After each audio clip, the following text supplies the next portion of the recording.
క్రీస్తునాథుని అతి శ్రేష్టమైన పవిత్రమైన ఘననామంలో మీ అందరికీ వందనాలు. ఈ పూట దేవుని యొక్క సన్నిధిని అనుభవించడానికి, దేవుని సన్నిధిలో ప్రభును స్తుతించడానికి, ప్రభు భోజనంలో పాల్పంపులు పొందడానికి కూడి వచ్చిన మీ అందరికీ స్వాగతం. దేవుని పరిశుద్ధ వాక్య భాగంలో నుండి ఒక మాట చదువుకుని కొద్ది నిమిషాలు దేవుని వాక్యాన్ని ధ్యానం చేద్దాం.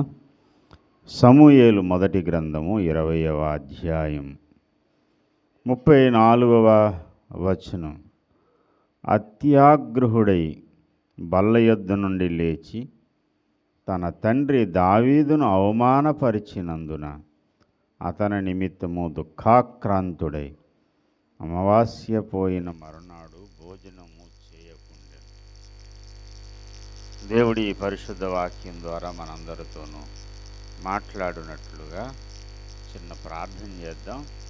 తలలు వంచండి, కన్నులు మూయండి, నాతో పాటు ప్రార్థనలో ఏకీవించండి. ప్రేమ కలిగిన మా యేసయ్య, నీ ఘననామానికి వేలాది వందనాలు. ఈ పరిశుద్ధ ఆదివార దినమందు నీ బంగారు పాదములకు స్తుతులు, స్తోత్రాలు, వందనాలయ్యా. ఈ దినమున నాతోనూ నీ పిల్లలందరితో మీరే మాట్లాడండి. మీ స్వరం వినిపించండి. మీ దర్శనం వ్యతిరేకంగా పనిచేస్తున్న సాతాను క్రియలన్నిటినీ భస్మము చేయండి. మమ్మలను కనికరించమని, నీ కృపాకార్యం మా జీవితంలో జరిగించమని, వ్యతిరేకంగా పనిచేసే దుష్టుని యొక్క క్రియలన్నిటినీ కూడా దూరముగా పారద్రోలి మీ సన్నిధి కాంతితో మమ్మల్ని నింపమని యేసయ్య నామములోనే వేడుకుంటున్నాం తండ్రి, ఆమేన్. ప్రభునందు ప్రియమైన దేవుని బిడ్డలారా, ఈ పూట ఒక ముఖ్యమైనటువంటి విషయం మీద మనం దృష్టి సారిందాం. సాధారణంగా బైబిల్ గ్రంథంలో ఉన్న విషయాన్ని ఏమాత్రము పట్టించుకోకుండా, తెలుసుకోవాలనే ప్రయత్నము కూడా చేయకుండా నిష్కారణముగా క్రీస్తు మార్గాన్ని చాలామంది ద్వేషిస్తున్నారు. ఒకప్పటికంటే ఈనాడు మరింత ఎక్కువైపోయింది ఈ ద్వేషం, నిష్కారణమైన ద్వేషం. ఎందుకు ద్వేషిస్తున్నారు అంటే దానికి ఒక వంక, లేకపోతే దానికి ఒక కారణం చెబుతున్నారు. ఆ కారణం ఏంటి అంటే, బైబిల్ పవిత్రమైన గ్రంథం కాదు గనుక మేము బైబిల్ని ద్వేషిస్తున్నాము. బైబిల్లో పవిత్రతను పెంచేటువంటి మాటలు లేవు. బైబిల్ పాపాన్ని ప్రేరేపించేటువంటి పుస్తకం అని మాట్లాడుతున్నారు. అసలు బైబిల్ జారత్వమును ఎంత నిర్ద్వందంగా, నిర్మోహమాటంగా ఖండించింది. వ్యభిచారము, జారత్వము అనే మాట ఎత్తొద్దు అసలు అని చాలా ఖండితంగా బైబిల్ ఆజ్ఞాపించింది. ఏ ఇతర పాపమైనా శరీరానికి వెలపలుండేది, కానీ జారత్వం చేసేవాడు తన సొంత శరీరమునకు హానికరంగా పాపం చేస్తున్నాడు అని శరీర పాపాన్ని బైబిల్ చాలా ఖండితంగా ఖండించింది.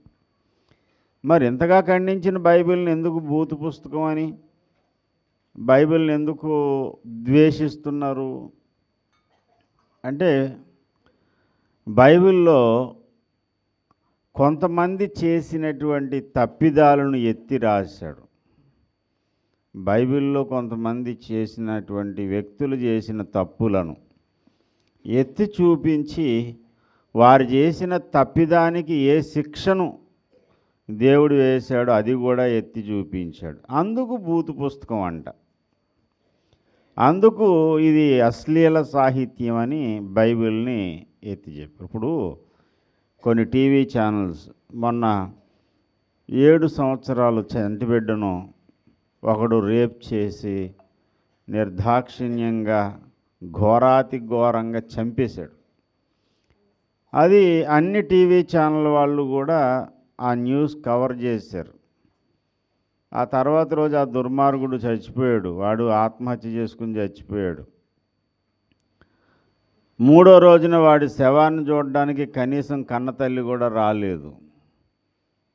వాడిని అనాథ శవంగా వాడికి నీచాతి నీచమైన రీతిలో ఇలాంటి వెధవకి ఇలాగే జరగాలనేటువంటి గుణపాఠం నేర్పాలని మున్సిపల్ చెత్త తీసుకెళ్ళే బండి మీద తీసుకెళ్ళి వాడిని కప్పెట్టారు, దహన సంస్కారం చేశారు. ఇదంతా టీవీ ఛానల్ వాళ్ళు టెలికాస్ట్ చేశారు. సోషల్ మీడియాలో వచ్చింది, ప్రింట్ మీడియాలో వచ్చింది, అలాగే టెలిమీడియాలో వచ్చింది, అన్నిటిలోనూ వచ్చింది.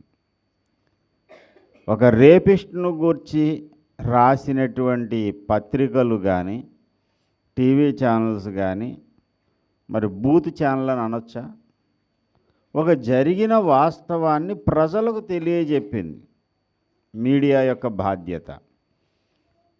బైబిల్లో ఇప్పుడున్న ఈ కాలంలో ఉన్న పరిస్థితులకు మూలాలేంటో చెప్పడానికి, అమ్మోనీయులు మోయాబీయుల మీదకు దేవునికి ఎందుకు కోపం ఉందో చెప్పడానికి వాళ్ళు మూల పురుషుడైనటువంటి వ్యక్తి ఏ తప్పుదం చేశాడో, ఏ పాపం చేశాడో చెప్పాడు.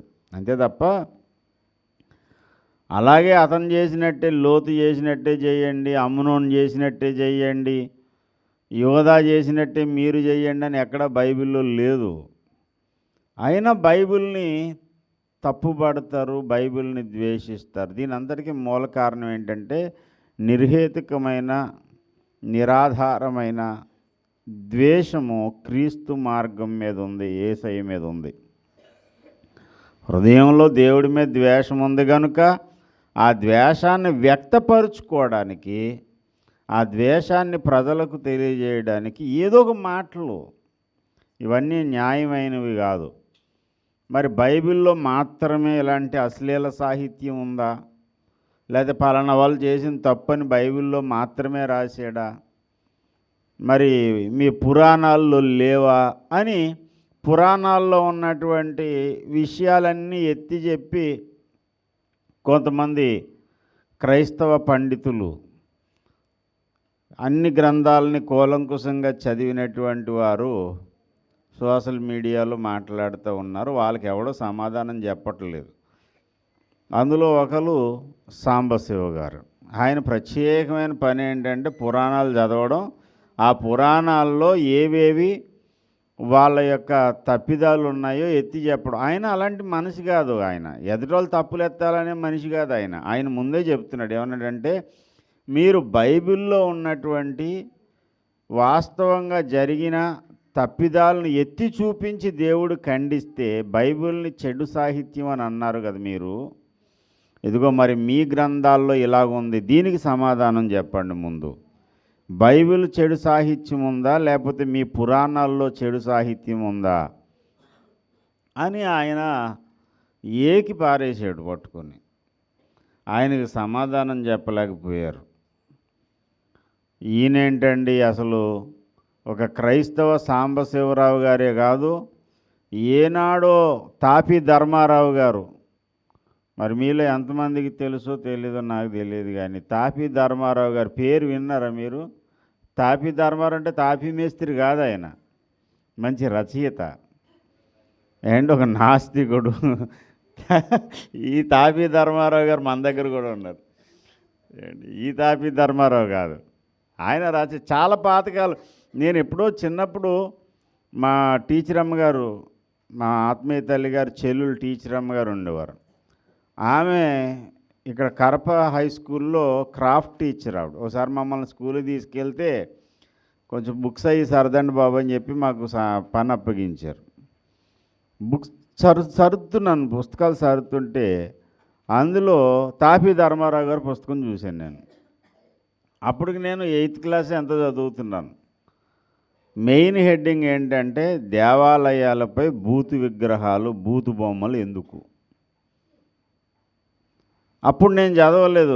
తర్వాత ఇటీవల కాలంలో అసలు తాపీ ధర్మారావు గారు బూతు బొమ్మల కోసం ఏమి రాశాడు అసలు అని మొన్న చదివాను ఈ మధ్య కాలంలోనే, 1 సంవత్సరం 2 సంవత్సరాల క్రిందట. ఏకి పాటేశాడు అసలు. బైబిల్లో ఎక్కడో ఎవరో ఒకరు చేసిన తప్పిదాన్ని గురించి రాసినందుకు బైబిల్ని తప్పుపడుతున్నారు. మరి వీళ్ళ యొక్క దేవాలయాల మీద మరి ఇన్ని రకాల బొమ్మలు ఎందుకు పెట్టుకున్నారని నేను అడగలేదు, తాపీ ధర్మారావు గారు అడిగారు. తాపీ ధర్మారావు గారు అడిగారు. ఈ ధర్మారావు గారు కూడా కాదు అండి. కన్నాలన్నీ వాళ్ళ దగ్గర పెట్టుకుని అద్దాల మేడ మీద ఉన్నవాడు దారంటే వెళ్ళేవాడి మీద రాయేస్తే ఎలా ఉంటుంది? ఊరుకుంటారా? తిరిగేసి ఎదురురాళ్ళు వేస్తారు.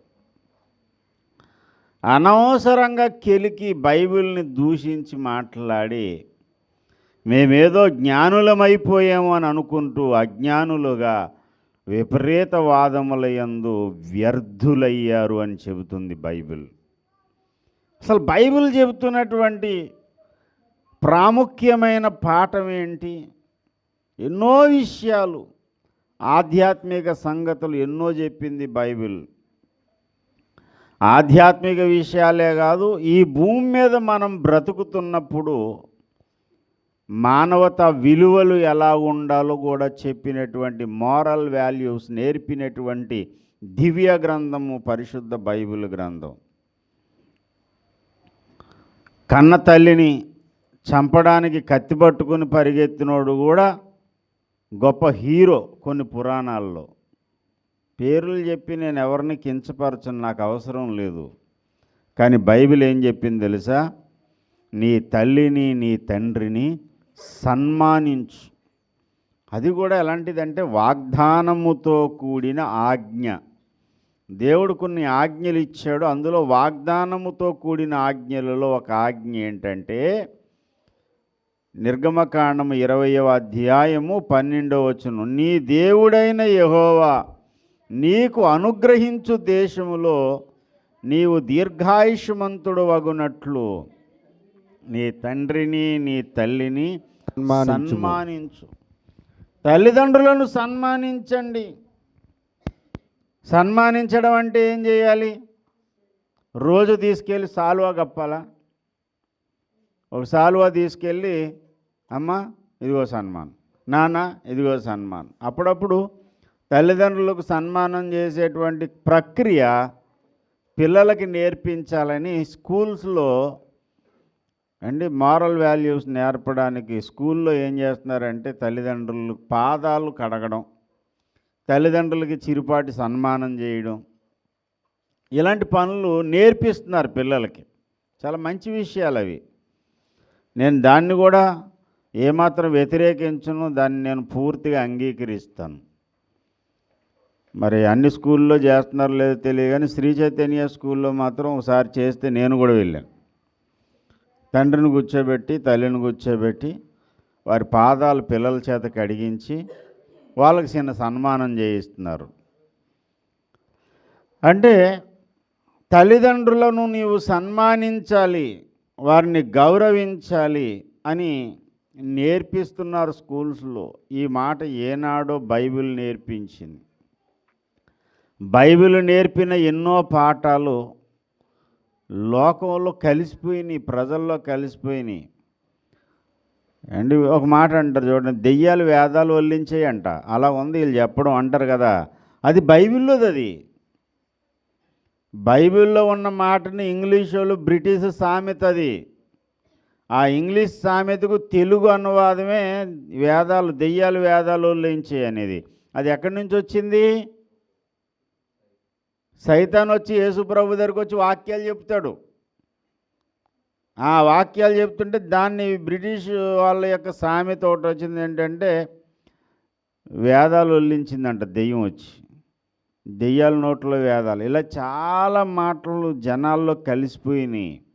ఇవి ఎక్కడి నుంచి వచ్చినాయి అంటే బైబిల్లో నుండి వచ్చిన సంగతులు. బైబిల్ మానవత విలువలు నేర్పించిన గ్రంథం. తల్లిదండ్రులను సన్మానించు, అంతేకాదు వారికి విధేయులై ఉండండి, ఇది ధర్మమే అంటాడు ఎఫెసీ పత్రిక 6వ అధ్యాయంలో. అపోస్తలుడైన పౌలు ఎఫెసీయులకు రాసినటువంటి పత్రిక 6వ అధ్యాయంలో ఎంతో క్లియర్గా చెబుతున్నటువంటి మాట, పిల్లలారా ప్రభువునందు మీ తల్లిదండ్రులకు విధేయులై ఉండండి, ఇది ధర్మమే. సేమ్ ఇందాక నేను చదివిన నిర్గమకాండం 20:12 మాట, నీకు మేలు కలుగునట్లు నీ తండ్రిని తల్లిని సన్మానించుము, అప్పుడు నీవు భూమి మీద దీర్ఘాయుష్మంతుడు అవుతావు. దీర్ఘాయువు అనేది నీకు దొరకాలంటే తల్లిదండ్రులను సన్మానించాలి, వారికి విధేయులై ఉండాలి. సన్మాన భావము నీ లోపల ఉన్నప్పుడే విధేయత అనేది వస్తుంది. తల్లిదండ్రుల మీద గౌరవ భావం లేనప్పుడు విధేయత ఉండదు. ఈడి మాట నేను వెంటలేరా. చాలామంది పిల్లలు తల్లిదండ్రులను కేవలం బుద్ధిహీనులు, అమాయకులు, అజ్ఞానులుగా చూస్తున్నారు. ఈ తరం మరీ దారుణం అయిపోయింది. ఈ తరంలో ఏంటంటే టెక్నాలజీ బాగా డెవలప్ అవుతుంది. రోజు రోజుకి టెక్నాలజీ డెవలప్ అవుతుంది. 90స్లో పుట్టిన వాళ్ళందరికీ పాపం నాలాంటి వాళ్ళందరికీ అంత టెక్నాలజీ తెలియదు. ఏదన్నా అంటే ట్రింగ్ ట్రింగ్ ట్రింగ్ అని ఫోన్ తిప్పి ఆ ఫోన్ మోగి ఏంటి ఆ డబ్బా ఫోన్లు, కాయిన్ బాక్సులు ఇవి తెలుసు. ఇంకా పాతకాలం వాళ్ళకైతే ఏం తెలీదు. టెలిగ్రాములు, ఉత్తరాలు దాటుకుని 90లో పుట్టి 1980, 90, 2000 ఈ తర్వాత కాలానికి అటు ఇటు ఉన్న వాళ్ళు అంటే ఒక 40 సంవత్సరాలు ఉన్నటువంటి వాళ్ళందరూ కూడా 2 రకాల జనరేషన్ చూసినట్టు అయిపోతుంది. ఆ పాతకాలపు పద్ధతులు తెలుసు, ఈ కొత్త కాలపు యుగం కూడా తెలుసు, ఈ కొత్త టెక్నాలజీ తెలుసు. ఏదన్నా ఉత్తరం వేయాలంటే మొత్తం మ్యాటర్ అంతా రాసి ఆ ఉత్తరం పోస్ట్ చేయడం, ఏదన్నా ఉత్తరం మనకు వస్తే తీసుకొని చదువుకోవడం, అది తెలుసు వీళ్ళకి, పాత వాళ్ళకి. ఇప్పుడు కొత్త ఏంటంటే అంత ఈమెయిలు ఎన్నో ఉన్నాయి, మొత్తం 1-2 సోషల్ మీడియా వేదికగా ఎన్నో రకరకాలు రోజు రోజుకి కొత్త కొత్త యాప్లు వస్తున్నాయి, కొత్త కొత్త విషయాలు వస్తున్నాయి.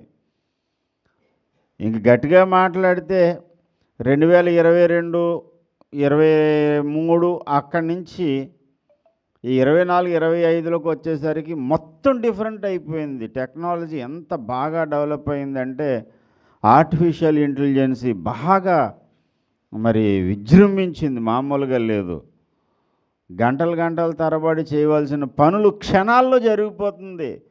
సోషల్ మీడియాలో కానీ ఏదైనా సరే, ఏ రంగమైనా సరే, వైజ్ఞానిక, విజ్ఞానము, వైద్యము, ఏ రంగం గురించి అన్నిట్లో కూడా ఆర్టిఫిషియల్ ఇంటెలిజెన్సీ జోక్యం ఉంది. అందుకే మొన్న ఢిల్లీలో ఏఐ సమిట్ జరిగింది. ప్రపంచ నేతలు అందరూ వచ్చారు. ప్రతి ఒక్కరు ఏఐలో ఎంత డెవలప్ అయ్యారో అందరూ చెప్పుకున్నారు. మన ఇండియా కూడా చెప్పుకుంది. చైనా వాడు కనిపెట్టిన కుక్కను తీసుకొచ్చి స్టిక్కర్ బీకి ఇండియా అని రాసి డ్యాన్స్ వేయించారు. అక్కడ చూసారా మీరు? మొత్తం దేశం పరువు గంగపాలు అయిపోయింది. వాడేమంటాడంటే 3 లక్షలకు మా దగ్గర కొన్నారండి ఈ బొమ్మ, మా దగ్గర బొమ్మ కొని మీరు ఆడిస్తున్నారు కథ. ఇక్కడ మొత్తం దేశం పరువు పోయిందన్నమాట. ఆర్టిఫిషియల్ ఇంటెలిజెన్స్ దూసుకుని వెళ్తుంది. చైనా, జపాన్, ఇజ్రాయెల్ చాలా వేగవంతంగా టెక్నాలజీ దూసుకెళ్తుంది. ఈ విషయాలేమో పెద్దోళ్ళకి, ఈ 90స్లో పుట్టిన వాళ్ళకి తెలియదు. అందుకే పిల్లలకి ఎలా కనబడతారు, నీకేం తెల్దామా, నీకేం తెలదు అంటే ఏమైపోయిందంటే ప్రజలకి, పిల్లలకి తల్లిదండ్రులు పెద్ద ఫూల్స్లా తయారయ్యారు. మొబైల్ ఫోన్ ఇస్తే పెద్దోళ్ళకంటే పిల్లలు బాగా ఆపరేట్ చేస్తున్నారు. చక ఏమేమి ఉన్నాయో, ఏమేమి సెట్టింగ్లు ఉన్నాయో అన్ని నిమిషాల్లో తెలిసిపోతాయి వాళ్ళకి. పెద్దోళ్ళు ఏం చేస్తారంటే ఇలా నొక్కి ఇది ఎటిది, వెనక్కి వెళ్తలేదు ఎటి, అది ఎటు ముందుకు వెళ్ళిపోతుంది ఎటి. సెల్ ఫోన్లో అగ్రగంటలు ఎవరంటే పిల్లలే. చిన్న పిల్లలు టకటకటకని ఆపరేట్ చేసేస్తున్నారు, రకరకాల సెట్టింగ్లు చేసేస్తున్నారు.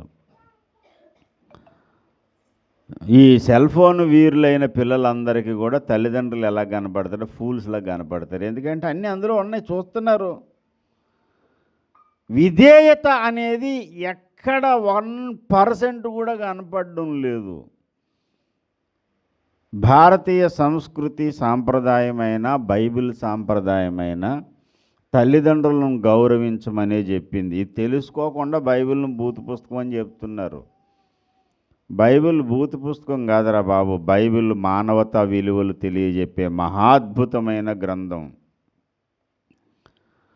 నీ తల్లిదండ్రులకు విధేయుడివై నువ్వు లేకపోతే కఠినమైన శిక్షలు కూడా చెప్పింది బైబిల్. తన తల్లినైనను తండ్రినైనను దూషించువా అని దీపము కారు చీకటిలో ఆరిపోతుంది. లోయ కాకులు అని కన్నులు పీకును. నిర్గమకాండం 21వ అధ్యాయంలో ఏకంగా మరణశిక్ష విధించేశాడు. తల్లిదండ్రులను శపించేవాడు ఎవడన్నా ఉంటే వాడు మరణశిక్షకు వాడు పాత్రుడట. తల్లిదండ్రులను ద్వేషించి దూషించినోడు ఎవడన్నా కనపడితే 21 నిర్గమకాండము 15వ వచనం చదవండి. నిశ్చయముగా మరణశిక్ష నందును. తన తల్లిదండ్రులను శపించువాడు నిశ్చయముగా మరణశిక్ష నందును. కొట్టేవాడు శపించేవాడు ఇద్దరు కూడా మరణానికి పాత్రులు. ఏమాత్రం కనికరించేది లేదు. ఖండితంగా దేవుడు ఆజ్ఞాపించాడు. ఇది బైబిల్ చెప్పింది. బైబిల్ ఏం చెప్పిందో తెలుసుకోకుండా మాట్లాడొద్దు. బైబిల్ ఏం చెప్పిందో విండో చదవడో, కానీ ఊరికనే బైబిల్ మీద బడి ఆడాలి. బైబిల్లో ఉన్న దేవుణ్ణి, బైబిల్ పట్టుకుని బోధించే బోధకుల్ని దూషించాలి. ఇలా దూషించడం వల్ల ఎలాగవుతుందని మిట్ట మధ్యాహ్నం ఒకడంట సూర్యుడి మీద ఉమ్మేసాడట. మిట్ట మధ్యాహ్నం సూర్యుడి మీద తుప్పును ఉమ్మేశాడు. ఎక్కడ పడుతుందమ్మా? ఎక్కడ పడుతుంది? మీ ముఖం మీద ఎందుకు పడుతుందమ్మా? ఇప్పుడు చాలామంది అని మన ముఖం మీదే పడుతుంది అంటారు. మన ముఖం మీద ఎందుకు పడుతుంది చెప్పండి? నువ్వు ఊసావా? నేను ఊసానా? నువ్వు ఊయలేదు, నేను ఊయలేదు. ఆ ఊసినోడు ఎవడో ఉన్నాడు. నేను ఎవడో సంగతి చెప్పాను, థర్డ్ పర్సన్ సంగతి చెప్పాను. మిట్ట మధ్యాహ్నపు వేళ సూర్యుడి మీద ఉమ్మేసాడు ఒకడు. ఎవరి మీద పడుతుంది? వేసిన వాడి మీద పడుతుంది, మనమే పడదు. కొంతమంది మనమే పడుతుందండి, మనమే పడుతుంది. మన మీద ఎందుకు పడుతుంది సార్? మనం ఊసామా? మిట్ట మధ్యాహ్నపు వేళ సూర్యుని మీద ఉమ్మేస్తే వేసిన వాడి మీదే పడినట్టు మిట్ట మధ్యాహ్నపు సూర్యుని కంటే తేజస్సు కలిగిన యేసయ్య మీద అవాకులు చవాకులు పలికితే తప్పకుండా నువ్వు దెబ్బైపోతావు. అది నీ మీదకే వస్తుంది. యేసయ్యను దూషించిన వాడు హీరో అవడు, జీరో అవుతాడు. యేసయ్యను గణపరిచిన ప్రతి ఒక్కడు హీరో అయిపోతాడు, అంతే. దేవునికి స్తోత్రం. బైబిల్ చెబుతున్న మాట, యేసయ్య తన జీవితంలో అక్షరాల నెరవేర్చాడు. తన తల్లిదండ్రులకు ఆయన లోబడి ఉండెను. శిలువ మీద అంత బాధను అనుభవిస్తూ కూడా యేసయ్య తన తల్లి యొక్క శ్రమను, కష్టాన్ని జ్ఞాపకం చేసుకున్నాడు. అమ్మా, ఇదిగో నీ కుమారుడు అని తల్లికి తాను చేయవలసినటువంటి సహాయము, తాను చేయవలసిన ధర్మాన్ని చేయలేని పరిస్థితుల్లో సిలువలో వేలాడుతున్న వేళ ఆ బాధ్యతను ప్రియ శిష్యుడైన యోహానుకు అప్పచెప్పాడు.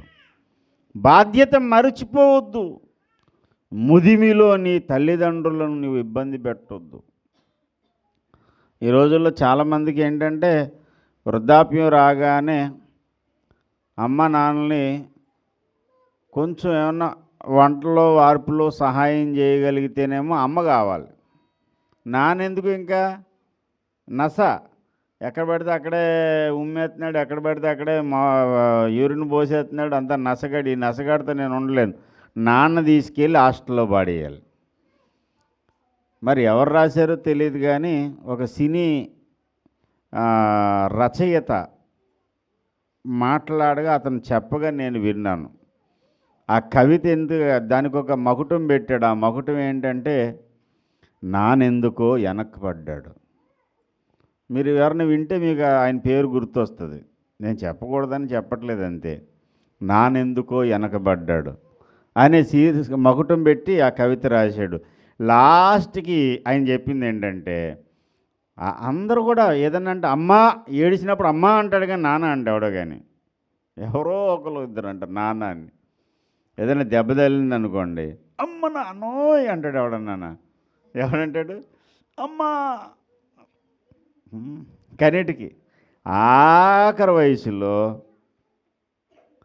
అమ్మ అయితే ఇంట్లో అంట్లన్నా దోముతుంది, నానెందుకు వేస్ట్ అని చెప్పి హాస్టల్లో పడేస్తారు. అందుకే నాన్న వెనకబడ్డాడు. సిరిగిపోయిన సొక్కవన్నీ వేసుకుంటాడు పిల్లల కోసం, పిల్లలకి మాత్రం మంచి బట్టలు కొనిస్తాడు. ఇంట్లో అన్నం లేదు ఆ పూట, కొంచెం అన్నం ఉంది, ఆ పిల్లల్ని తినమంటాడు, భార్యని తినమంటాడు. నేను తినేసి వచ్చానులే బయట అంటాడు. కడుపు మార్చుకోవడానికి అన్నిటికీ కానీ నాన్న మాత్రం అవసరానిగా గుర్తు వస్తాడు కానీ అన్ని సమయాల్లో గుర్తు రాడు. వృద్ధాప్యం వచ్చేసరికి ఇంక నాన్న ఒక భారము, అమ్మ ఒక వేస్ట్ ఫీలో. వీళ్ళు ఎప్పుడు చచ్చిపోతారా, ఎప్పుడు పోతారా, ఎప్పుడు మోసేద్దాం అన్నట్టు ఉంటుంది పరిస్థితి అంతా. కష్టకాలంలో, ఆఖరి సమయంలో, వృద్ధాప్యంలో, ముదిమిలో తల్లిదండ్రులను పట్టించుకుని వాళ్ళకి పరిచర్య చేసి, వాళ్ళకి సహాయం చేసి, వాళ్ళకి అండగా నిలబడడం అంటే చాలా పెద్ద ప్రాబ్లం. అది చాలా పెద్ద కష్టంగా భావిస్తారు. మా చిన్నప్పుడు జరిగినటువంటి ఒక విషయం ఏంటంటే, కాకినాడ శ్మశాన వాటికి రిక్షాలో ఒక ముసలతను తీసుకొచ్చాడంట. రిక్షాలో తీసుకొచ్చాడంటారు, ఎవడన్నా మోసుకుని వస్తాడు కదా అంటే బతికే ఉన్నాడు. వాడేమంటాడంటే, మా నాన్న ఇంక అయిపోయాడు, చచ్చిపోతాడు ఇంకా ఈరోజు రేపో, ఒకవేళ అదే ఇంటికాడ చచ్చిపోతే పాడి కట్టి మొయ్యడానికి జనాలు కావాలి, డబ్బులు కావాలి, ఇవన్నీ ఎందుకు సార్, ఇక్కడే ఉంచుదాం, ఈ పూటకి చచ్చిపోయాడంటే ఇక్కడ గప్పెడేద్దాం అంతా. అప్పుడు గొప్ప ఇదిగా చెప్పుకున్నారు, ఆడేంత కొడుకండి, ఆడేలాంటోడు అని చెప్పి అందరూ తిట్టుకున్నారు. ఇప్పుడు అది ఫ్యాషన్ అయిపోయింది. పిల్లల్ని కష్టపడి పెంచి వాళ్ళని బాగా చదివించి, మా పిల్లలు ఇండియాలో ఉంటే అభివృద్ధి గారని అమెరికా పంపిస్తారు తల్లిదండ్రులు. వాళ్ళు అమెరికా వెళ్ళి మంచి ఉద్యోగంలో మంచి సెటిల్ అయిన తర్వాత వారు రోజు వీడియో కాల్ చేస్తారు, ఒక నెల 2 నెలలు. ఆ తర్వాత 2 రోజులకు ఒకసారి, 3 రోజులకు ఒకసారి, ఆ తర్వాత వారానికి ఒకసారి వీకెండ్లో, ఆ తర్వాత నెలకో 6 నెలలకో ఒక్కసారి వీడియో కాల్లో మాట్లాడతారు. ఇక్కడ నాన్నకి గుండె నొప్పో, ఒంటి నొప్పో, ఏదో నొప్పి వచ్చింది, పాపం ప్రాణం పోయింది. మరి అంత్యక్రియలకు రావాలి కదా. అంత్యక్రియలకు రావాలంటే అక్కడ బోల్డ్ అండ్ రిస్ట్రిక్షన్స్ వాళ్ళకు ఉంటాయి. అలాంటి వాళ్ళ కోసం కూడా ప్యాకేజీలు వచ్చాయి. ఎలాంటి ప్యాకేజీలు వచ్చాయంటే, శవం దగ్గర ఏడడానికి 10 మందికి ఓ రేటు, కప్పడానికి ఒక క్లాతు, వేయడానికి ఒక దండ, ఏడడానికి ఒక 6, మొయ్యడానికి ఒక 4, కప్పెట్టడానికి ఒక 3, వెళ్ళేటప్పుడు ఏడుస్తూ పూలు చల్లడానికి కూడా ఒక ప్యాకేజు. ఇదంతా లైవ్ టెలికాస్ట్ చేసి జూమ్ మీటింగ్లో చూపించడానికి ఒక టెక్నాలజీ. దీన్నంతటికి ప్యాకేజ్ అంతా కలిపి ఎంత అంటే 1,50,000 2 లక్షల రూపాయలు ఛార్జ్ చేస్తాడు. పాపం వాళ్ళు అక్కడ టీవీ పెట్టుకుని ఆ మొబైల్ ఫోన్ల దగ్గర, టీవీల దగ్గర, ల్యాప్టాప్ల దగ్గర ఆఖరి కన్నీటి బొట్లు కారుస్తారు. ఈ శవాన్ని తీసుకెళ్ళి కప్పెడతారు. ఆ కప్పెట్టిన వాళ్ళు ఎవడో కూడా ఇందులో ఈ సొంతోడు ఎవడో ఉండడు, అందరూ అక్కడ ఉంటారు. తల్లిదండ్రులని బాగా అభివృద్ధి చేయాలనుకుని ఆఖరికి అంత్యక్రియల్లో ఇప్పుడు మట్టేయడానికి కూడా కొడుకు రాని పరిస్థితులు వచ్చాయి ఇప్పుడున్న టెక్నాలజీ. ముదివిలోని తల్లిదండ్రులను నిర్లక్ష్యం చేయొద్దు. తల్లినైనా తండ్రినైనా శపించేవాడు, కొట్టేవాడు, వాడు మరణానికి పాత్రుడు. నువ్వు దీర్ఘాయుష్మంతుడు అవ్వాలంటే తప్పకుండా నీ తల్లిదండ్రులను సన్మానించు. నీకు ఇప్పుడైతే కండ్లు వచ్చాయి, మరి పాపం ఓపిక అయిపోయిన వాళ్ళు ఎలా ఉంటారు? చాలా హింస పెట్టేటువంటి కొడుకులు ఉన్నారు, కూతుర్లు ఉన్నారు. ఆ శాపం ఊరికనే పోదండి. తల్లిదండ్రులను ద్వేషించి బాధ పెట్టి కొట్టి జీవితకాలం నువ్వు అనుభవిస్తావు ఆ శాపం. ఈ లోకాన్ని నీకు పరిచయం చేసింది తల్లి. ఈ లోకంలో నువ్వు మనుగడ సాగించడానికి మూలము నీ తండ్రి. తల్లిదండ్రులను అగౌరవపరచొద్దు. తల్లిదండ్రుల యొక్క మాట వినాలి. ఇది ధర్మమే. ఇదేమి కూడా భయంకరమైనటువంటి కఠినమైన శిక్ష కాదు. ఇది కనీస ధర్మము. ప్రతి ఒక్క కుమారుడు కుమార్తె మరిచిపోకుండా పాటించవలసినటువంటి విషయం ఏంటయ్యా అంటే తల్లిదండ్రుల మాట వినుట. కొలసీలకు రాస్తూ 3వ అధ్యాయం 20వ వచనంలో పౌలు భక్తుని ద్వారా పరిశుద్ధాత్మ దేవుడు చెబుతున్నాడు, పిల్లలారా, అన్ని విషయములలో మీ తల్లిదండ్రుల మాట వినుడి, ఇది ప్రభువును బట్టి మెచ్చుకొనదగినది. దేవునికి స్తోత్రం కలుగునుగా. ప్రభువును బట్టి మెచ్చుకోదగింది ఏంటయ్యా అంటే నీ తల్లిదండ్రులకు ప్రతి మాట విను. నీ తల్లిదండ్రులు చెప్పే మాటను నువ్వు పెడచెవిని పెట్టొద్దు. నీ తల్లిదండ్రులు మాట నీకు చెప్పినప్పుడు అది నువ్వు పాటిస్తే అది జీవితకాలము ఆశీర్వాదంగా మారిపోద్ది. అది నీ జీవానికి మూలమవుతుంది. నేను చాలాసార్లు చెప్తుంటాను కదా, రేకాబీయుల కుటుంబంలో నుండి యెహోనాదాబు యొక్క పిల్లలు, ఇర్మియా గ్రంథం 35వ అధ్యాయంలో ఉంటుంది. వాళ్ళ తండ్రి చెప్పాడంట, కొన్ని కండిషన్ చెప్పాడంట వాళ్ళకి. రేకాబీయులు ఎదుట ద్రాక్షారసముతో నిండిన పాత్రను పెడితే మేము త్రాగం. ఎందుకనంటే మా తండ్రి, మా పితరుడు మాకు చెప్పాడు, యెహోనాదాబు, మీరైనను 6వ వచనం, మీ సంతతి వారిని ఎప్పుడూ ద్రాక్షారసము త్రాగకూడదని మాకు ఆజ్ఞాపించను గనక మేము త్రాగం. మరియు మీరు ఇల్లు కట్టుకోవద్దు, విత్తనములు విత్తవద్దు, ద్రాక్ష తోట నాటవద్దు, అది మీకు ఉండనేకూడదు. దేశంలో దీర్ఘాయుష్మంతులైనట్లు గుడారములలోనే నివసించండి. వాళ్ళ నాన్న ఒకటి చెప్పాడు, యెహోనాదాబు అనేటువంటి ఆయన, మీరైనా మీ సంతతి వారైనా ఇల్లు కట్టుకోకండి, ద్రాక్ష తోట వేసుకోకండి, అంతేకాదు మీరు ఎట్టి పరిస్థితుల్లోనూ ద్రాక్షారసం త్రాగొద్దు. కొన్ని కండిషన్స్ చెప్పాడు. అందులో మేలెంతుందో కీడెంతుందో వీళ్ళకి అనవసరం. కానీ వీళ్ళు ఏం చేశారంటే, మా పితరుడు చెప్పాడు, మా నాన్న చెప్పింది నేను చెయ్యాలి. ఆడవాళ్ళకి పెద్ద జుత్తు ఉండడం అందం సంతోషమే, కానీ బోళ్ళంత యాతన. పేలు పడితే దువ్వుకోవాలి అండి, షాంపూ ఖర్చు. అంతకంటే బాగా బాధ ఏంటంటే ఆ తల ఊడిపోవడం ఇంకా బాధాకరం విషయం. ఎంత బాధ అంటే అది ఎందుకు ఊడిపోతుందో తెలియదు, అడ్డమైన నూనెలు రాసేస్తుంటారు అండి, అది ఊడిపోయినప్పుడు ఎంత బాధపడతారు. అందుకే ఏ గొడవ లేదు, మగవాళ్ళకి ఎంత టైం కేటాయించడం కుదరదు కాబట్టి క్రాఫో లేకపోతే గుండో లేకపోతే ఏదో మొత్తం మీద కటింగ్ చేసుకుంటే ఈ బాధలన్నీ ఉండవు. కానీ మగవాళ్ళు కూడా తల పెంచుకోవడం ఎంత కష్టం. ఇంతపాటి జుత్తు పెంచుకుని ఉంటే ఎంత కష్టం అండి. అంత కష్టం కూడా పడతారు సిక్కు మతస్థులు. ఎందుకనంటే వాళ్ళు గురునానక్ గారు చెప్పాడు తల పెంచుకోమని. ఎప్పుడో ఆడవాళ్ళకే కష్టం అనుకుంటే ఎన్ని పనులు ఉన్నా సరే మగవాళ్ళు మరి ఎంత లావు జుత్తి తీసుకుని ఆ జుత్తు కత్తిరించకూడదు. దాన్ని ఏం చేయాలంటే మళ్ళీ ఇలాగ మోపు కట్టినట్టు కట్టి ఒక పాగాలాగా పెట్టుకుని తిరగాలి. అది ఎంత బరువో నెత్తి మీద. అది వాళ్ళకు బరువుగా ఎంచరు. దేనిగా ఎంచుతారంటే పరువుగా ఎంచుతారు. ఎందుకంటే మా పితరుడు చెప్పాడు. వాళ్ళ పితరుడు చెప్పినటువంటి కష్టమైన పనులను కూడా ఇష్టంగా చేశారు. వాళ్ళు చేస్తూనే ఉన్నారు.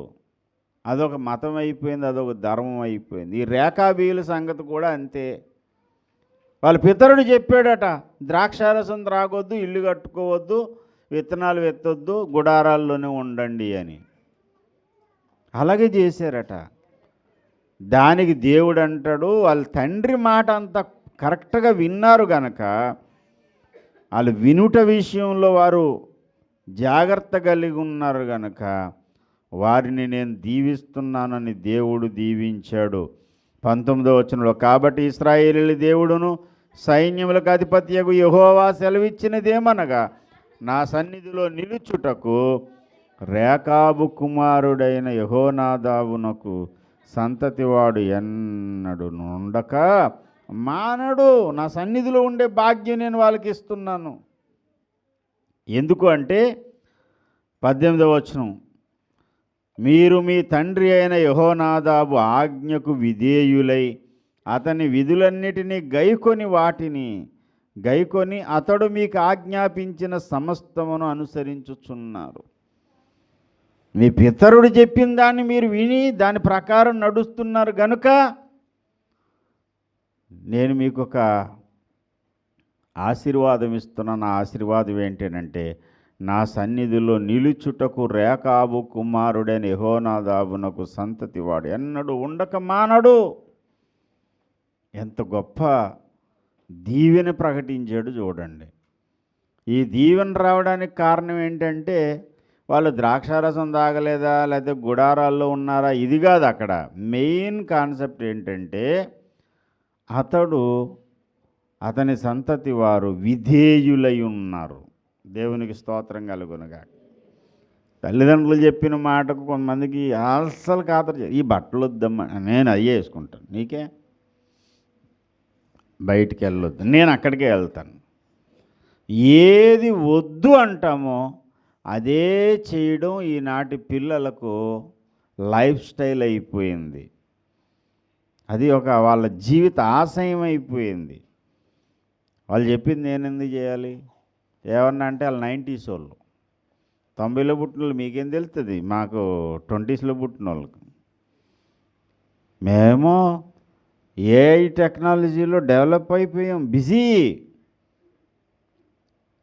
మీరే పురాతన పాతకాలపు చింతకాయ పచ్చళ్ళ పాత మాటలు మాట్లాడతారేంటి?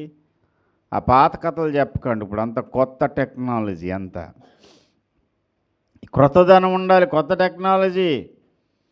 టెక్నాలజీ ఏంటి అని అంటే, అడ్డం వస్తే అమ్మ నాన్న కూడా లేపేయాలి. అడ్డం వచ్చారు అనుకోండి, తేడా మాట్లాడారంటే అమ్మని నాన్న మొన్న ట్రాక్టర్ ఎక్కించేసాడు తండ్రి మీదకి. ఎందుకనంటే ఎక్కువ ఆస్తిలో వాటాలో కొంచెం అంట ఆడపిల్లకు కూడా ఇచ్చాడంట. ఎరా నా ఆస్తిలో వాటాలో నాకు రావాల్సిన దాంట్లో ఎక్కువ కూతురికి ఇచ్చుకుంటావా అని చెప్పి పరిగెడుతున్నాడు ముసలోడు. తండ్రి పరిగెడుతుంటే పరిగెట్టేటువంటి తండ్రి మీద ట్రాక్టరు దుక్కుదున్ని ట్రాక్టర్తో ఎక్కించి చంపేసాడు. తాగడానికి డబ్బులు ఇవ్వలేదని ఛార్జర్తో పీక నొక్కి చంపేసాడు ఒక ప్రబుద్ధుడు. ఇదా? ఎందుకండి ఉగ్రతలు వస్తున్నాయి, రకరకాల తెగుళ్ళు వస్తున్నాయి, రకరకాల చావులు వస్తున్నాయి. ఎందుకు అనుకుంటున్నారు? ఈ విపరీత బుద్ధులు, విపరీత వాదాలకే దేవుని ఉగ్రత. అది దేశం పాడైపోతుంది, ప్రజల్లో ప్రేమలు చల్లారిపోతున్నాయి, దేశం మీదకు దేవుని ఉగ్రత దూసుకొస్తుంది. కారణం ఏంటనంటే మానవత విలువలు అనేవి లేకుండా మంట కలిసిపోతున్నాయి. రోజు రోజుకి ఎక్కువైపోతున్నారు. ఏదన్నా అంటే మా కాలం వేరు, మా టెక్నాలజీ వేరు, మా బడాయి వేరు. టెక్నాలజీతో సంబంధం లేదు. బైబిల్ అన్ని కాలాలకు సరిపోయిన గ్రంథము, అందరికీ అవసరమైన గ్రంథం బైబిల్ గ్రంథం.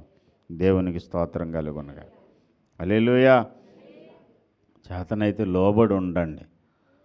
ఒకవేళ లోబడలేని పరిస్థితి వచ్చిందనుకోండి, ప్రార్థన చేయండి, ప్రభువా తల్లిదండ్రులకు లోబడే కృప ఇవ్వండి నాయన.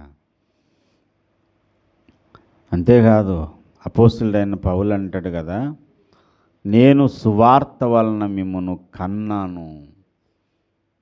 భూమి మీద జన్మనిచ్చిన తల్లిదండ్రులు ఎలాగో దేవుని కుటుంబంలో పుట్టడానికి, దేవునిలో నీవు బలపడడానికి కారకులైనటువంటి ఆధ్యాత్మిక తల్లిదండ్రులు కూడా అంతే. ఆధ్యాత్మిక తల్లిదండ్రులను గౌరవించాలి, విధేయులై ఉండాలి, వారి మాట వినాలి. వాళ్ళు కన్నీళ్లతో దుఃఖంతో దేవుని సేవ చేసేలాగా మీరు చేయకండి. అలా చేస్తే మీకు అది క్షేమము కాదు. దుఃఖముతో ఆ పని చేసిన ఎడల అది నిష్ప్రయోజనము. హెబ్రీ పత్రిక 13:17 మీ పైన నాయకులుగా ఉన్నవారు లెక్క ఒప్పజెప్పవలసిన వారి వలె మీ ఆత్మలను కాయుచున్నారు. వారు దుఃఖముతో ఆ పని చేసిన ఎడల మీకు నిష్ప్రయోజనము గనుక దుఃఖముతో గాక ఆనందముతో చేయునట్లు వారి మాట విని వారికి లోబడి ఉండండి. వారి మాట వినండి, వారికి ఏం చేయాలి? మీరు లోబడి ఉండండి. దుఃఖంతో ఏడుపుతో దేవుని సేవ చేయొద్దు. దైవజనుడు మాట వినలేనటువంటి పిల్లలు, ఆధ్యాత్మిక పిల్లలు చాలామంది ఉంటారు. వినడు. నేను ఎందుకు వినాలి సార్? బాగుగా పాలన చేసే పెద్దలను ఏం చేయమన్నాడు? రెట్టింపు సన్మానమునకు పాత్రులుగా ఎంచండి. 1 తిమోతి పత్రిక 5:17 చెబుతున్నాడు.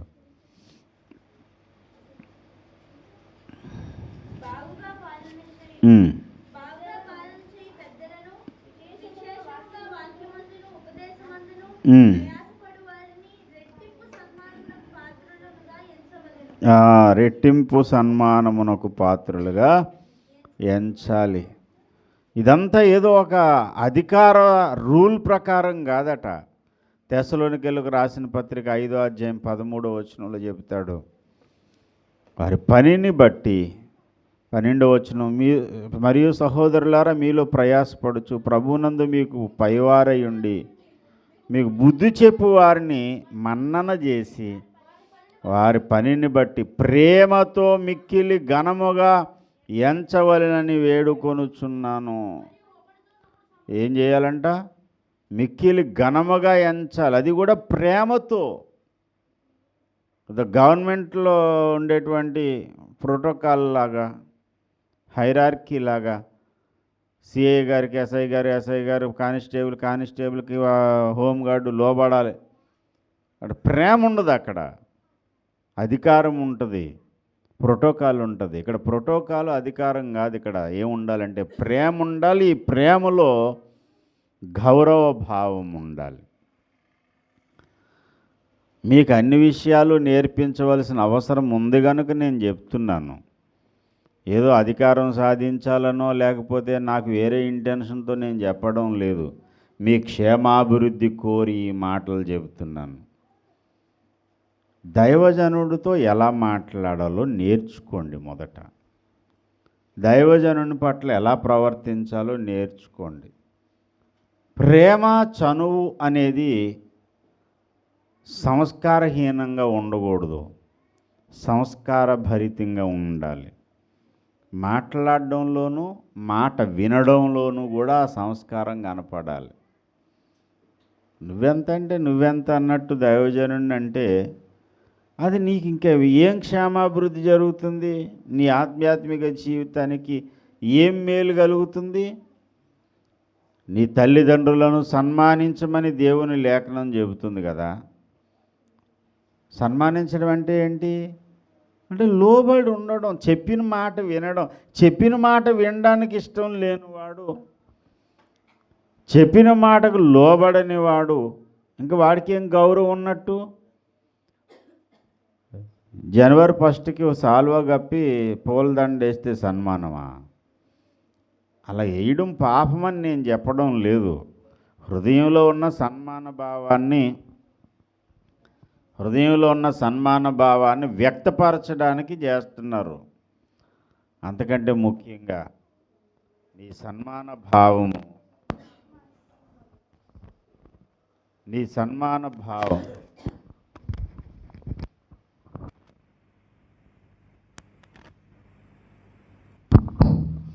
హలో,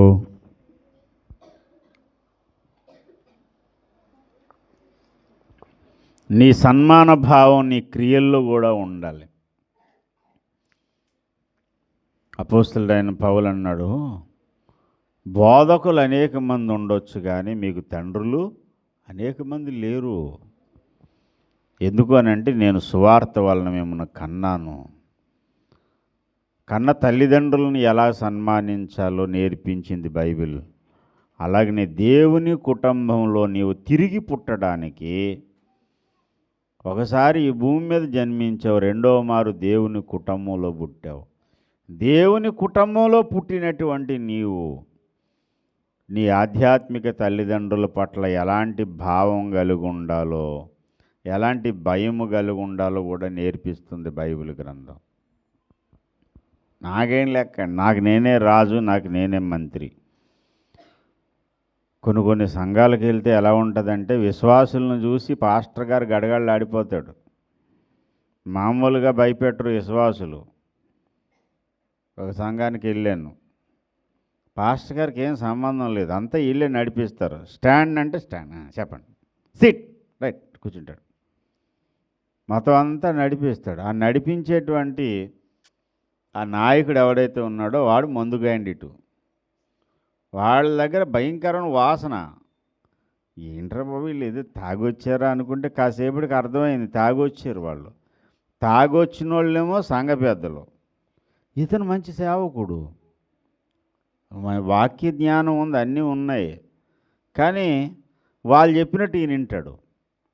కారణం ఏంటనంటే ఈయన జీతగాడు. అక్కడ గట్టిగా మాట్లాడితే జీతం ఎవరో బయటికి గెంటేస్తారు. జీతగాడే అన్నట్టు ఉంటుంది పరిస్థితి. అంటే ఇలాంటి సంఘాలు చాలా ఉన్నాయి.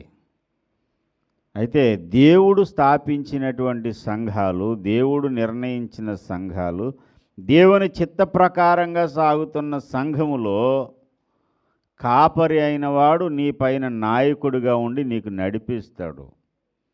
ప్రతి విషయంలోనూ నీ కాపరికి నువ్వు లోబడి ఉండాలి. ఎవరిష్టం వచ్చినట్టు వాళ్ళు వెళ్ళిపోవడానికి, ఎవరిష్టం వచ్చినట్టు వాళ్ళు నడవడానికి ఇది అడవి కాదు, సంఘము. సంఘము అనేదానికి ఒక క్రమం ఉంటుంది, ఒక పద్ధతి ఉంటుంది. హాస్టల్ ఉంటుంది, అండ్ పేమెంట్ ఇచ్చే హాస్టల్స్, గవర్నమెంట్ హాస్టల్ కాదు. అది ఇష్టం వచ్చినప్పుడు వెళ్తాడు, లేనప్పుడు మానేసి ఇంటికి వచ్చేస్తాడు. ఎందుకు వచ్చావు, ఎందుకు రాలేదు, హాస్టల్లో రూలు అని ఏం ఉండదు అక్కడ. గవర్నమెంట్ హాస్టల్లో లేకపోతే కొన్ని హాస్టల్స్ కొన్ని రూళ్ళు ఉంటాయి.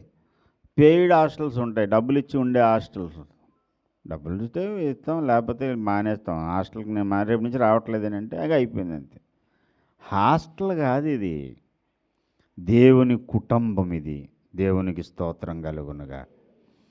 పరలోకంలో ఒక తండ్రి ఉన్నాడు, భూమి మీద కూడా ఒక కుటుంబానికి ఒక నాయకునిగా, ఒక తండ్రిగా సంఘ కాపరిని దేవుడు పెట్టాడు. కొంతమంది కాపరితోనే రకరకాల విభేదాలు. బయటికి మాత్రం బాగానే ఉంటారు, బయటికి వెళ్ళి మాత్రం పై రూపానికి పైకి మాత్రం ఎంత విధేయులో నక్క వినయం. మళ్ళీ పక్కకి వెళ్ళి దైవజనుడి మీద లేనిపోయిన అవాకులు చవాకులు మాట్లాడు. పాస్టర్ గారు ఈరోజు వాక్యం చెప్పారు కదా, నా కోసమే అనిపించింది నాకు, నీకేమనిపించింది? పాస్టర్ గారు వాక్యం గోళ్ళకి కిటికీలు చెప్తాడా, లేకపోతే వచ్చిన జనాలకు చెప్తాడా? నాకున్న డౌట్ నేను చెప్తాను. ఇక్కడున్న కిటికీలకి, గోళ్ళకి, కరెంటు స్తంభాలకి, లేకపోతే ఈ ఫిల్లర్కి చెప్పడానికి కూర్చున్నానా, లేకపోతే మీకు చెప్పడానికి కూర్చున్నానా? ఏమంటే ఎవరికి చెప్పడానికి కూర్చున్నాను ఇక్కడ? అసలు ఎవరికి అవసరమని వచ్చారు ఇక్కడికి? నేను అక్కడ కూర్చుంటే బల్లలతో మాట్లాడతాడు దేవుడు అని వచ్చారా, లేకపోతే దేవుడు నాతోనే మాట్లాడతాడని వచ్చారా? నేనైతే మాత్రం దేవుడు నాతో మాట్లాడాలని వచ్చాను ఇక్కడికి.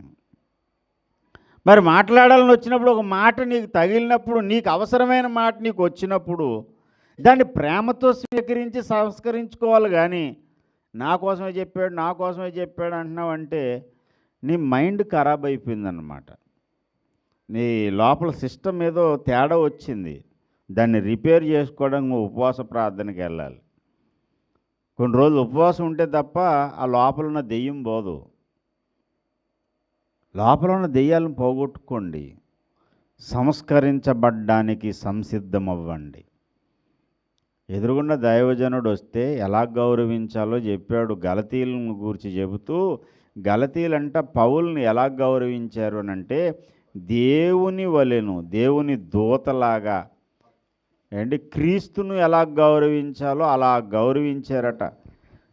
గలతీ పత్రిక 4వ అధ్యాయంలో వీళ్ళ కోసం చెబుతూ 13 నుంచి చదవండి. మీరు నాకు అన్యాయం చేయలేదు. చదవండి బాబు. మొదటిసారి మైక్లో చదువుతున్నాడు కదా, చదవండి. చదవండి, మైక్లో చదువుతున్నాడు కదా, చదవనివ్వండి బాబు.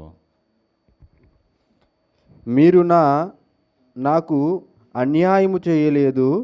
మొదటిసారి శరీర దౌర్బల్యము కలిగినను నేను సువార్త మీకు ప్రకటించితినని మీరు ఎరుగుదురు. అప్పుడు నా శరీరంలో మీకు శోధనగా ఉండిన దానిని బట్టి నన్ను మీరు తృణీకరింపలేదు, నిరాకరింపనైనను లేదు. కానీ దేవుని దూత వలెను క్రీస్తేసు వలన నన్ను అంగీకరించితిరి. ఇక్కడ 2 మాటలు చెప్పాడు. మొదటి మాట ఏంటంట, దేవుని దూతలాగా. రెండవది, క్రీస్తు యేసులాగా. యేసయ్య నీ ముందుకు వచ్చాడు, లేదా దేవుని దూత నీ ముందుకు వచ్చాడు. అలా మొహంకా చూసి వెళ్ళిపోతావా, లేకపోతే ఒక మాట అడుగుతాను. ఈ మెట్లు కిందకి వెళ్తున్నప్పుడు మెట్లు ఎక్కుతూ యేసయ్య వస్తున్నాడు అనుకోండి, ఏం చేస్తారు చెప్పండి? మీకు యేసయ్య ఎదురుపడ్డాడండి. యేసయ్య ఎదురుపడినప్పుడు ఏం చేస్తారు? ఏం చేస్తాను అని చెప్పి ఆలోచించి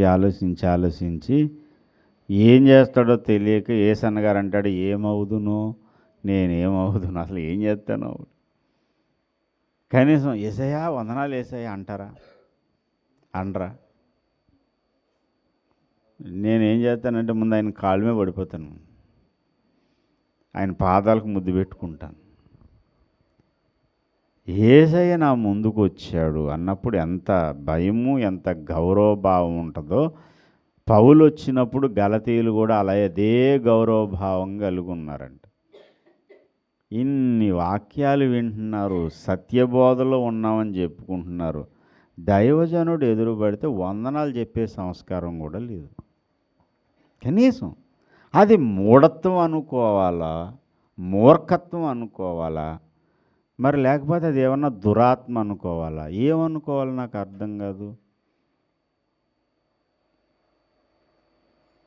కనీసం అన్నదమ్ములు తమ్ముడిని చూడగానే, తమ్ముడా షాలోం, నీకు సమాధానం కలుగునుగాక అనలేకపోయారట యోసేపును చూసి అన్నయ్యలు. ఎందుకనంటే లోపల పగబెట్టుకున్నారు.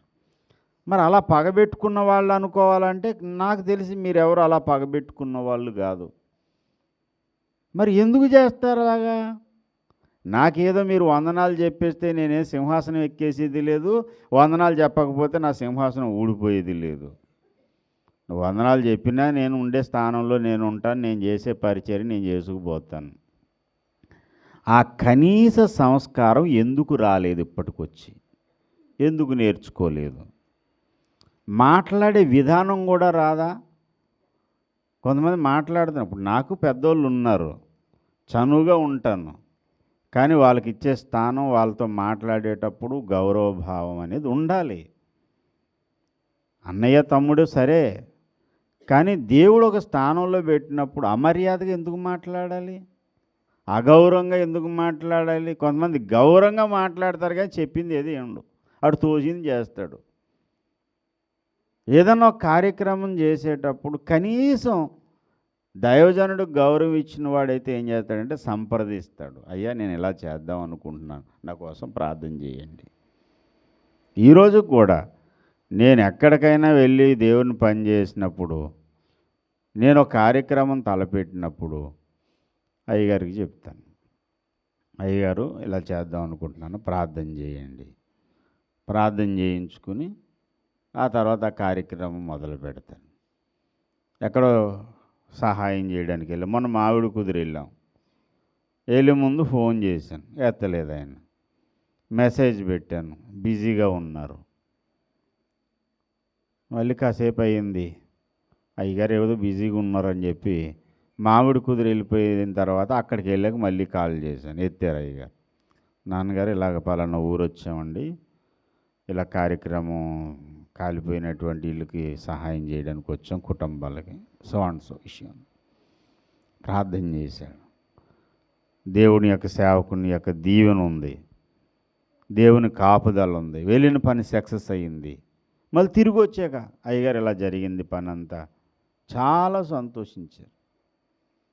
మరి అలాగే ఈ క్రింద ఉన్నటువంటి సేవకులేంటి, విశ్వాసులేంటి, ఓ పని చేసినప్పుడు ఇలా పని చేద్దాం అనుకున్నప్పుడు ఒక మాట ఎందుకు చెప్పరు?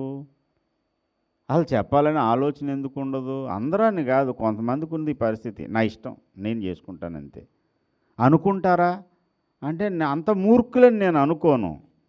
కానీ ఏంటంటే ఈ విషయం తెలియక చేస్తున్నారని నాకు అర్థమైంది కాబట్టి ప్రేమతో హెచ్చరిస్తున్నాను. ఈ పద్ధతి మానుకోండి, ఇది కరెక్ట్ కాదు.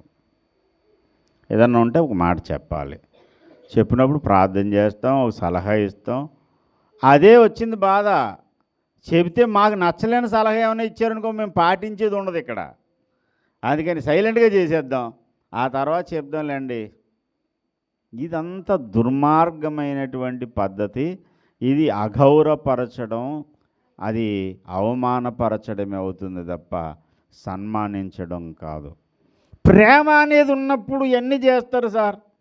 ప్రేమ అనేది ఉన్నప్పుడు వందనాలు చెప్తారు, ఏదైనా మాట అన్నప్పుడు వింటారు, సహకరిస్తారు. కొంతమంది ఎలా తప్పించుకుని పోదామని చూస్తే వాళ్ళు, కొంతమంది అయితే ఏ అవకాశం దొరికితే నాకు నేను దేవుని పనిలో సహకరిస్తానా అని చెప్పేసి ముందు ఉంటారు. నా పుట్టినరోజుకి అనుకుంటాను మా ఫ్రెండ్ వచ్చాడు, మనోహర్ గారు, పాస్టర్ మనోహర్. అమ్మగారు ఏదైనా చెబుతారా, నోట్లో నుంచి మాట బయటికి రావడమే ఆలస్యం. వాడికి నాకు ప్రతిరోజు గొడవే. మనోహర్ గారికి నాకు గొడవ ఎక్కడొచ్చిందంటే ఇక్కడే. ఇంకా ఆయన సర్దుకునే లోపల నేను పరిగెత్తేసేవాడిని. లేడి పిల్లల జింక పిల్లల పరిగెత్తేసేవాడు. ఆ కోపం వచ్చేసింది. నేను ఇంకా బాక్స్ అయ్యి వెతుక్కుంటున్నాను. ఒరే బాబు టిఫిన్ రా, అమ్మగారండి టక్మని అది రెడీగా ఉండేది. ఆ బాక్సు సంచి అమ్మగారి చేతిలోంచి డబ్బులు 5 రూపాయలు ఇచ్చేవారు. 5 రూపాయలకి ఇంత పెద్ద మినపట్టు వేసేవారు. కాంతం గారని ఉండేది, ఆవిడ వేసేది. పరిగెత్తడం, ఇంక రైని పరిగెత్తడం. మళ్ళీ ఇప్పుడు పిల్లలకి ఏదైనా చెప్పాలనుకోండి, బండి ఇస్తావా, సైకిల్ ఇస్తావా, నాకు కొనుక్కోవడం రూపాయి ఇస్తావా, అన్నీ కాంట్రాక్ట్లే. ఒక మాట చెప్పామనుకోండి, ఎండగా ఉంది నేను చేయను, వర్షం ఉంది ఇప్పుడు ఎవడు చేస్తాడు. విధేయత అనేది ఉన్నప్పుడు ఎండైనా లెక్క చేయడు, వానన్నా లెక్క చేయడు. లోపల వినయభావం ఉన్నవాడు ఎప్పటికీ దీవించబడతాడు. దేవునికి స్తోత్రం కలుగునుగాక. హల్లెలూయా. హోసన్న మినిస్ట్రీస్లో సేవకుల్ని ఎంత నలగొట్టేవారంటే ఏసన్న గారు, ఆ పందిరులన్నీ ఎవరితో వేయించేవారు అనుకుంటున్నారు? సేవకులతో ఏం చేసి కూడా ఆయన మామూలు ట్రైనింగ్ కాదు, రాసి రంపని బిడిసి కూడా ఆయన. నాకు తెలిసి ఏసన్న గారు కూటాలకు నేను చాలా కూటాలకు అటెండ్ అయ్యాను. ఏసన్న గారు కూట ఎక్కడ ఈ దరిదాపుల్లో ఈస్ట్ గోదావరి జిల్లా వైపు ఎక్కడొచ్చినా ఏసన్న గారు కూటానికి నేను ఖచ్చితంగా వెళ్ళాలి, అంతే. ఎప్పుడు మిస్ అవ్వేవాడిని కాదు. గడగడలాడిపోతారు అందరూ కూడా. పొరపాటుని ఎవడైనా మధ్యలో లేచి అటు ఇటు తిరిగాడా ఆడి జీవితం ఆ రోజుతో నాశనం అయిపోయినట్టే. ఇంకా మామూలుగా ఉండదు. ఇక్కడే క్వారింగ్లో సభలు జరుగుతున్నాయి. అప్పటికి ఇంకా తాళరేలు సంఘం పెట్టలేదు. ఆ సంవత్సరం గుర్తులేదు, కాకినాడ నుంచి వచ్చాం మేము అప్పుడు. పాపం ఒక ఆవిడ ఎంతసేపు కూర్చుంటుంది పాపం, లెగిసి 2 అడుగులు అటు నడుస్తుంది. నడుస్తుంటే అమ్మా అలా తిరగకండి అమ్మా, కూర్చోండి అలాగా అని అంటాడేమో అనుకున్నాను. ఆయన ఏమన్నా, హే ఆ తిరిగి రోగం వెనకాల సావచ్చు కదా, ఎదురు కూర్చుని గిరగలా తిరుగుతానే ఉంటారు. అల్లిపోయి చచ్చిపోయింది, ఇంక ఎండ కూర్చుండిపోయింది అక్కడ. నువ్వెవరవా అలా తిట్టడానికి అనలేదు ఎవరు కూడా. గడగడలాడారు. దైవజనుడు సార్ గద్దించని మా నాన్న, దేవునికి స్తోత్రం. ఆ గద్దింపులు, ఆ విధేయత, ఆ పరిస్థితులు ఇప్పుడు సంఘాల్లో కనపడడం లేదు. ఏదన్నా ఒక మాట అండం కాదు, ఊహించేసుకునే సంఘాలు మనిషి వాళ్ళు ఉన్నారు. ఊడిపోయే ముక్కులు అన్నమాట. గర్దింపును అసహించుకునేవాడు బుద్ధిహీనుడు అని చెప్తుంది బైబిల్. నేను కాదు, బైబిల్ అన్నమాట. బైబిల్ చెప్తుంది ఏంటంటే గర్దింపును ప్రేమించండి. గర్దింపును ప్రేమించేవాడు, గర్దింపుకు లోబడేవాడు దీవించబడతాడు. ఒరే దుర్మార్గుడా, నువ్వు ఏం వాక్యం చదివావు, ఎక్కడ తిరుగుతున్నావు, అసలు మూలవాక్యం గుర్తుందా నీకు? మూలవాక్యంలో ఉన్నది ఒకటి, నువ్వు చెప్పే బోధ అంతా ఇంకోటి. తల్లిదండ్రులకు విధేయులై ఉండాలని ఉందా? నువ్వు చెప్పిన దాంట్లో ఏ వచనం చదివించాను నేను చెప్పండి. అసలు పాత రెడ్డి గారు చెప్పండి, కొత్త రెడ్డి గారు కాదు. మొదటి సమూయేలు గ్రంథం, మొదటి సమూయేలు గ్రంథం. అక్కడ ఏముంది? అత్యాగ్రహుడై ఎవరు? యోనాతాను అనేటువంటి ఆయన ఉన్నాడు. ఆయన ఏం చేశాడంట, చాలా కోపం వచ్చేసింది అతనికి. కోపం వచ్చి భోజనం కింద దగ్గర నుంచి లేచి వెళ్ళిపోయాడు. చదవయ్యా. తన తండ్రి దావీదును అవమానపరిచినందున అతని నిమిత్తము దుఃఖాక్రాంతుడై అమావాస్య పోయిన మరునాడు భోజనము చేయకుండెను. భోజనం వాళ్ళ దగ్గర అన్నం తింటా ఉన్నాడు. వింటున్నారా? యోనాతాను ఎవరు కొడుకు? యోనాతాను సుబ్బారావు గారు కొడుకు కదా. యోనాతాను ఎవరు కొడుకు అండి? సౌలు కొడుకు. భోజనం చేస్తున్నప్పుడు సౌలు అడుగుతున్నాడు, ఏంటి దావీదు కనపట్టలేదేంటి, దావీదేడి? అప్పుడు యోనాతాను అన్నాడు, నాన్న నాకే చెప్పి వెళ్ళాడు, వాళ్ళ ఇంటికి వెళ్తానన్నాడు, నేనే పర్మిషన్ ఇచ్చాను అనగానే చాలా కోపంతో రెచ్చిపోయాడు తండ్రి. సౌలు దావీదును అవమానపరచడం యోనాతానికి ఇష్టం లేదు. కాబట్టి ఏం చేశాడంటే భోజనం వాళ్ళ దగ్గర నుంచి లేచి వెళ్ళిపోయాడు. కోపంగా లేచి వెళ్ళిపోయాడు. లేచి వెళ్ళిపోయి ఇంకా ఆ రోజుకు మరుసటి రోజును కూడా భోజనం చేయలేదు, ఇంకా తినబుద్ధి కాలేదు అతనికి. ఇప్పుడు నాన్న ఒక మాట అన్నందుకు అంత కోపంతో వెళ్ళిపోవడం మంచి పద్ధతేనా? మంచి పద్ధత చెడ్డ పద్ధత? యోనాతాను చేసింది మంచిదా చెడ్డ అంటే ఇది 100% యోనాతాను చేసింది కరెక్టే.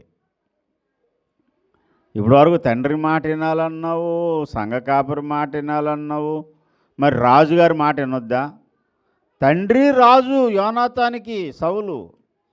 అయినా సరే యోనాతాను తన తండ్రి మాటను ధిక్కరించాడు. ఇక్కడ ఎందుకు ధిక్కరించాడు అంటే ఇక్కడ విషయం వేరు.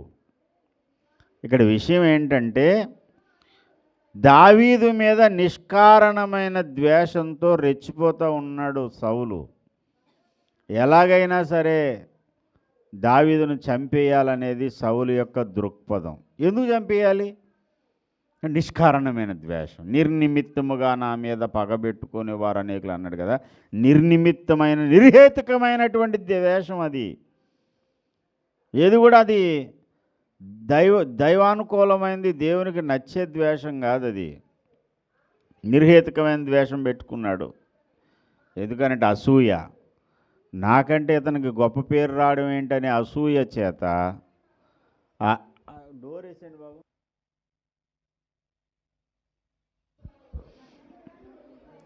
అన్నీ అవసరం లేదులేమ్మా. దేవునికి స్తోత్రం. హల్లెలూయా, హల్లెలూయా, హల్లెలూయా, హల్లెలూయా, హల్లెలూయా, హల్లెలూయా, హల్లెలూయా.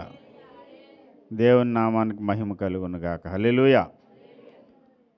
తండ్రి రాజు రెండు ఆయనే, కానీ అతనికి ఉన్నటువంటి ద్వేషం మాత్రం దేవునికి వ్యతిరేకమైన ద్వేషం, నిష్కారణమైన ద్వేషం.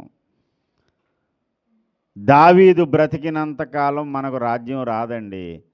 ఈరోజైనా రేపైనా సరే దావీదే రాజ్యం అయిపోద్ది.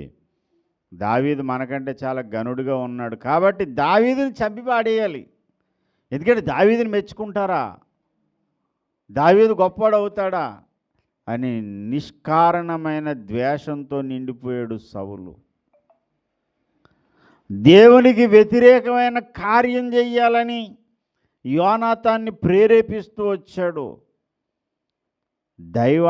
దేవునికి వ్యతిరేకమైన కార్యము చేయుట విషయంలో తండ్రి మాటను ఏమాత్రం యోనాతాను ఖాతరు చేయలేదు. సావధానంగా చెప్పుంటే బాగుండు కదా నాన్నగారు, అది మంచి పద్ధతి కాదని ఒకవేళ చెప్పుంటే బాగుండు కదా అంటే చెప్పాడు. ఏంటి మొదటి సమూయేలు గ్రంథం 19వ అధ్యాయము 19వ అధ్యాయము 4వ వచనం. యోనాతాను తన తండ్రి అయిన సౌలుతో దావీదును గురించి దయగా మాట్లాడి, నీ సేవకుడైన దావీదు నీ విషయంలో ఏ తప్పిదము చేసినవాడు కాక బహు మేలు చేసెను గనుక రాజా నీవు అతని విషయంలో ఏ పాపము చేయకుందువు గాక. అతడు ప్రాణమునకు తెగించి ఆ ఫిలిష్తీని చంపగా యెహోవా ఇశ్రాయేలుకందరికీ గొప్ప రక్షణ కలుగజేసెను. అది నీవే చూసి సంతోషించితివి కదా. నిష్కారణముగా దావీదును చంపి నిరపరాధి యొక్క ప్రాణము తీసి నీవెందుకు పాపం చేయుదువని మనవి చేయగా, సౌలు యోనాతాను చెప్పిన మాట ఆలకించి యెహోవా జీవంతో అతనికి మరణశిక్ష విధింపనని ప్రమాణం చేశాను. ఎందుకు నాన్న చంపుతావు, అది కరెక్ట్ కాదు కదా అని చెప్పి చూశాడు. అలాగేరా, నువ్వు చెప్పినట్టే నేను దావీదును చంపను, యెహోవా నామమున ప్రమాణము చేయుచున్నాను. సరే, మరి ఈ మాట దావీదుకు తెలిసింది. దావీదు మరలా యథావిధిగా వచ్చి మునుపటిలాగున అతని సన్నిధిని ఉండేనని ఉంది.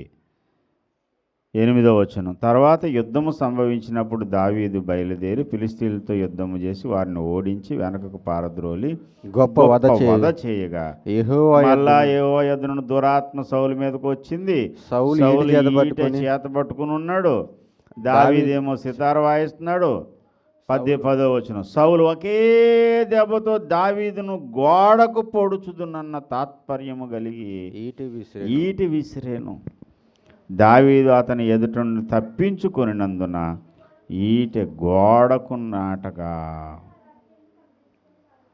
అప్పుడే దేవుని నామాన్ని ప్రమాణం చేశాడు, ఇంక చంపను, నా బుద్ధి మారిపోయింది. ఇది మెంటల్గా అప్సెట్ అయిపోయాడు. దెయ్యం పోనేసింది వీడి మీద. దేవుని అభిషేకం పోయింది. అభిషేకం పోయి దేవుని యొక్క ఆత్మ అతనికి దూరం అయిపోయి దురాత్మ చేత ఆవహించబడి దావీదును ఒకే దెబ్బకు మళ్ళీ చంపేద్దామని ఈట విసిరాడు. ఈట విసిరినప్పుడు అది తప్పించుకున్నాడు. ఫ్రాక్షన్ ఆఫ్ సెకండ్స్లో తప్పించుకోవడం యుద్ధ నైపుణ్యం కలిగిన దావీదుకు తెలుసు. క్షణాల్లో తప్పించుకుంటాడు. ఎదురుని చంపడానికి కత్తి దూయడమే కాదు, ఎదటివాడు కత్తి దూసినప్పుడు కూడా తప్పించుకోవడం తెలియడమే యుద్ధ వీరుడి యొక్క లక్షణం. అలాంటి యుద్ధ వీరుడు దావీదు వెంటనే తప్పించుకున్నాడు. ఆ ఈటెళ్ళి గోడకు నాటింది, తప్పించుకుని పారిపోయాడు అక్కడి నుంచి. అనుక్షణము నిష్కారణమైన ద్వేషం కలిగి ఒక నిరపరాధిని చంపాలనేటువంటి దుర్మార్గపు ఆలోచనతో ఏకీభవించలేదు.